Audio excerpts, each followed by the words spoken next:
Hello everyone, we are from Group 3. Myself Madhu Shanaka, my fellow members are Satira Basnayaka, Nadun Valikanda and Damit Singha.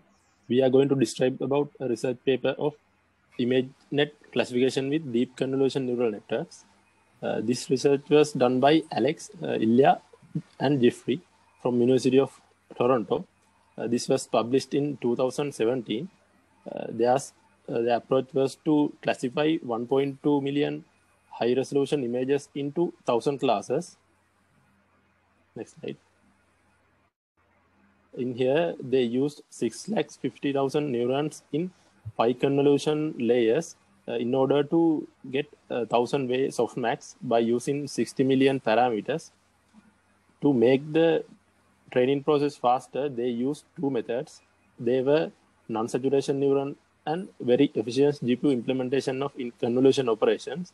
In neural networks, a big issue we found was overfitting. Authors of this research was tried to minimize overfitting by using data augmentation and dropout processes. Previous group was discussed about the dataset and the architecture in details. So my group member Satira will explain more about how authors reduced the overfitting problem. Thank you, Madhusha.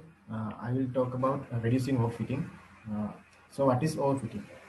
Overfitting is when a model is trained, the data will be basically very good prediction to the training data, but when it goes to the test unseen new data, it will not perform into the expectations. So that is the overfitting issue. It happens basically because the data will try to learn and learn the noise in the training data, and also so those are the issues. So it also leads to poor generalizations. So when it comes to the AlexNet, it has about 60 million parameters in total. So even we have 1,000 classes, that is a big number of images, but even it is a big number, it is not sufficient to train a model without overfitting. So the authors of AlexNet try to reduce overfitting by using a couple of methods. The first method they used is data augmentation, and the second method is dropout method. Next slide, please.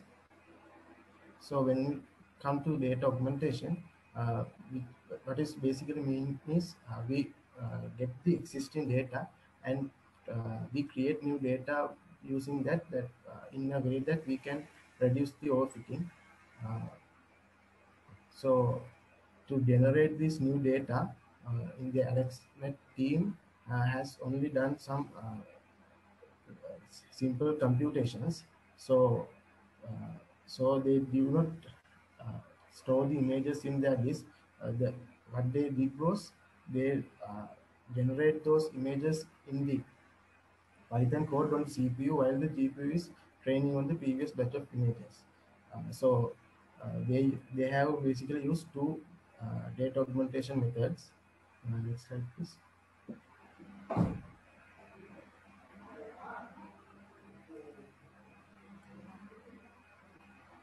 Next slide, please.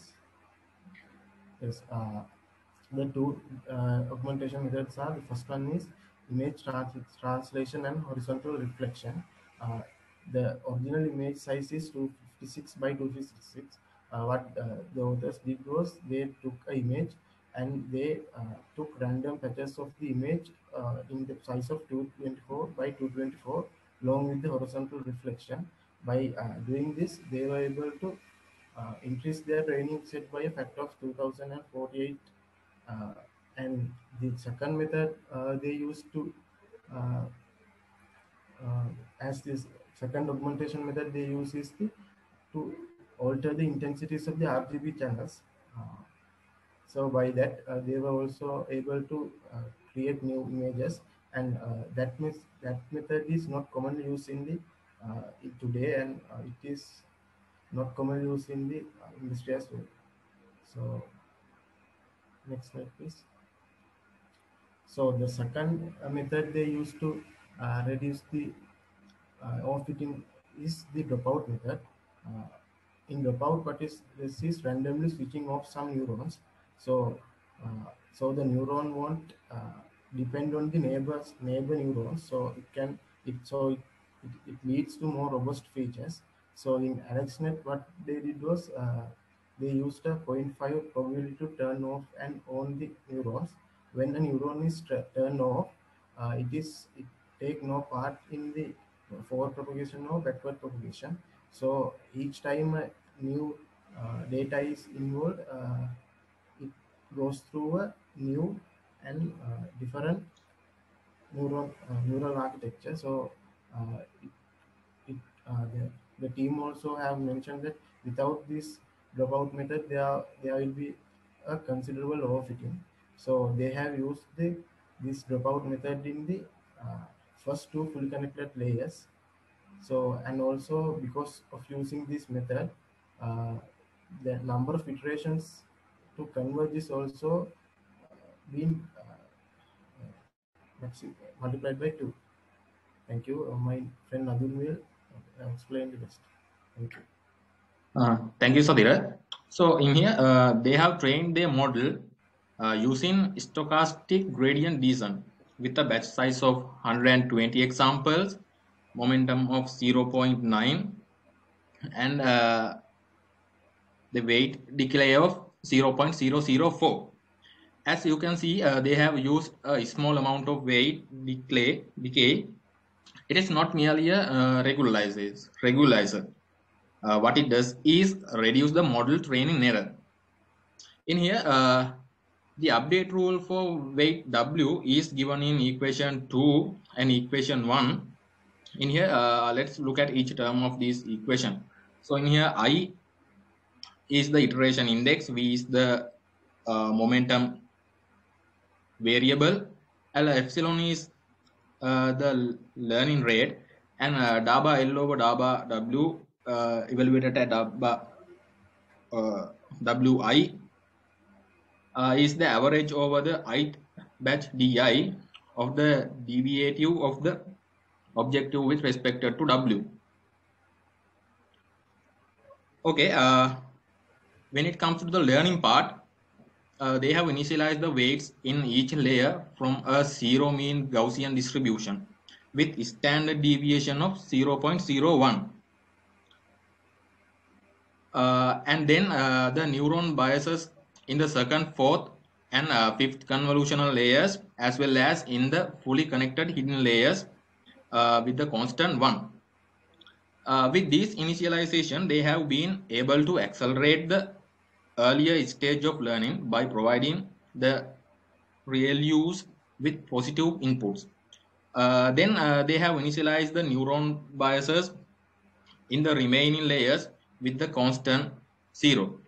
And then they have used equal learning rate for all layers, but the adjusted it manually throughout the training.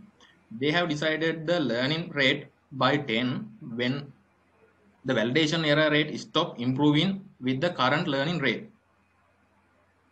The initial learning rate was 0.01 and reduced 3 times prior to termination. They have gone roughly 90 cycles through the training set of 1.2 million images, which took 5 to 6 days on 2 NVIDIA GTX 583GB GPUs. Then here with the result, when it comes to the result, the network achieved top 1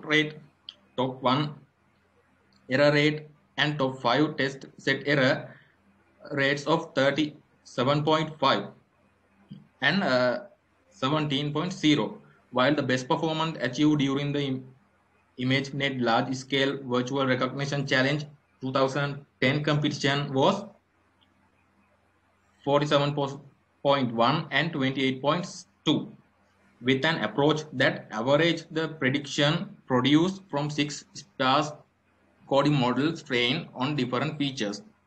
And after that, so far, the best published result are 45% 7 and 25% 7, with approach that average the prediction of 2 classifier trained on Fisher vectors computed from two type of densely sample features. And after that, they have entered their model in the ImageNet Large Scale Virtual Recognition Channel 2012 competition and won the competition with a top 5 error rate of 18.2. Somehow the test set labels were not publicly available, so they couldn't report test error rates for all the models that they have tried. They used validation and test error rates interchangeably because in their experience they do not they know that they do not differ by more than 0.1%. When the averaging the percentage of 5 similar CNN gives 16.4, and afterwards training one CNN with an extra 6 convolutional layer over the last pooling layers to classify the entire ImageNet for 2011, and then they fine-tune it on ISLVRC 2012 has given an error rate of 16.6.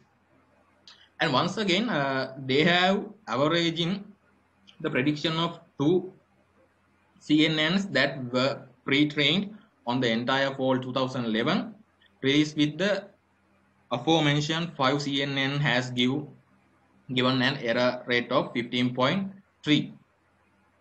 The second best contest, the ILSVRC 2012 competition, has achieved an error rate of 26.2 with an approach that average of prediction of several classified trained on FCs computed from different types of densely sampled features. So my fellow group member Damit will present here onwards. Damit, it's over to you. Thank you, Nadu. As in the qualitative evaluation, they look at the test images and the respective prediction done by the model. As you can see, these are top 5 prediction with their probability given by the model for each images. The red bar shows the probability given by the model, and as you can see, the first image is off-centered, but the model is able to recognize it as a mite. And also you can see that the leopard image labeled as leopard, it also recognize other labels in the same family as leopard. And for the wheel with the red vehicle image, the answer chosen by the model is convertible, which is also a correct answer that the author also thought about that. And when it comes to the seventh image, there is a Dalmatian dog in the background, and the correct label was cherry, but the model was chose the Dalmatian. Next slide, please. So here they for given training set images, they look at the last layer of feature vectors and get the 5 nearest neighbor images in Euclidean space and compare them for qualitative evaluation. As you can see, the each in